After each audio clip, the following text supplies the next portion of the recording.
तो आज हम स्टडी करेंगे शेरशाह सूरी के दौर को।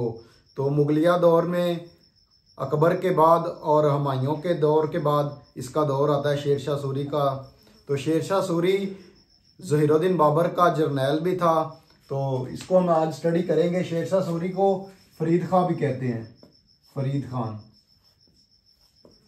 तो इसके पीछे जो बैकग्राउंड है, एक स्टोरी है ज़हीरुद्दीन बाबर के दरमियान और शेरशाह सूरी फरीद खान के दरमियान। तो उसको हम डिस्कस कर लेते हैं। तो शेरशाह सूरी एक दावत में मौजूद होते हैं, क्योंकि ज़हीरुद्दीन बाबर ने एक दावत पे बैठे होते हैं, खाना खा रहे होते हैं।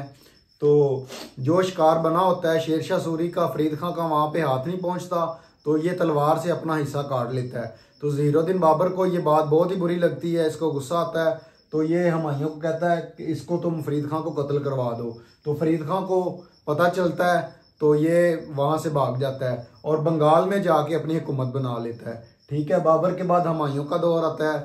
तो ये इसने बंगाल पे हुकूमत बनाई होती है। तो हुमायूं जाके बंगाल पे हमला करता है फरीद खान की हुकूमत पे। तो जंग होती है battle of Kannauj. Battle of Kannauj कब होती है? 1539 में। किसके दरमियान होती है? एक साइड पे होता है फरीद खान और दूसरी साइड पे होता है हुमायूं।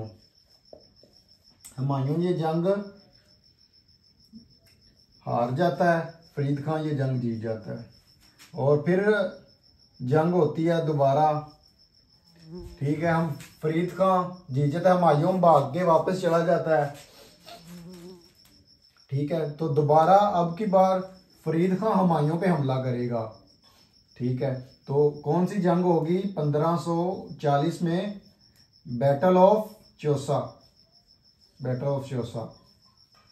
Battle of Chausa. ठीक है, किसके दरमियान होगी? फरीद खान के दरमियान और किसके दरमियान? हुमायूं के दरमियान। ठीक है, हुमायूं ये भी जंग हार जाता है, फरीद खान ये भी जंग जीत जाता है। तो ये दोनों जंगें फरीद खान जंग जीत जाता है। तो फिर ये अपनी हुकूमत की बुनियाद रखता है इधर दिल्ली, हिंदुस्तान में, इंडिया में अपनी हुकूमत की बुनियाद रखता है। तो ये किसका टर्नओवर होता है? 1540 से लेके 45 तक।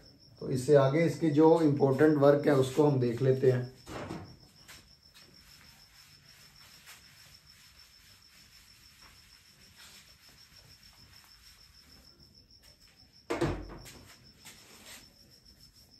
तो ये एक जीटी रोड बनवाता है, जीटी रोड।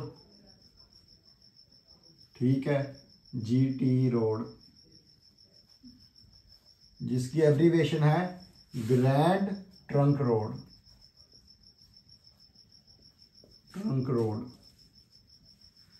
जिसकी जो लेंथ है वो है 2500 किलोमीटर।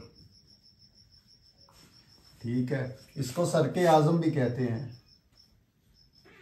सरके आजम।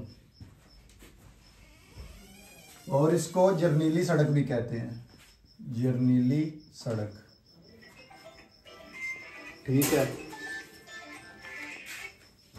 और इसकी जो इम्पोर्टेंट वर्क है, ये बनाता है गज सिस्टम को इंट्रोड्यूस करवाता है। गज सिस्टम, जैसे घर को मेजर करने के लिए, किसी भी फासले को मेजर करने के लिए जैसे हम मीटर इस्तेमाल करते हैं, वैसे इसने गज सिस्टम को इंट्रोड्यूस करवाया। और इसने किसको? डाक सिस्टम को इंट्रोड्यूस करवाया, डाक सिस्टम को। ठीक है, और इसकी जो इम्पोर्टेंट वर्क है क्या है? इसने रुपया करेंसी को इंट्रोड्यूस करवाया, तीसरे नंबर पे रुपया करेंसी, रुपीज करेंसी। ठीक है, और इसके जो इम्पोर्टेंट वर्क है क्या है? रुपया करेंसी, डाक सिस्टम, गज सिस्टम। और इसने रोहतास फोर्ट बनवाया, रोहतास फोर्ट। ठीक है, ये थी शेर शाह सूरी की हुकूमत, जो जिसमें हमने देखा इसने पहले 2 जंगें की हैं, battle of Chausa, battle of Kannauj. फिर इसने जीटी रोड बनवाया 2500 किलोमीटर, जिसकी लंबाई सर के आजम जर्नी सड़क कहते हैं। और इसकी गज सिस्टम इंट्रोड्यूस करवाया, डाक सिस्टम इंट्रोड्यूस करवाया, रुपया करेंसी को इंट्रोड्यूस करवाया और हताश फोर्ट करवाया। तो इसके बाद इसका बेटा आता है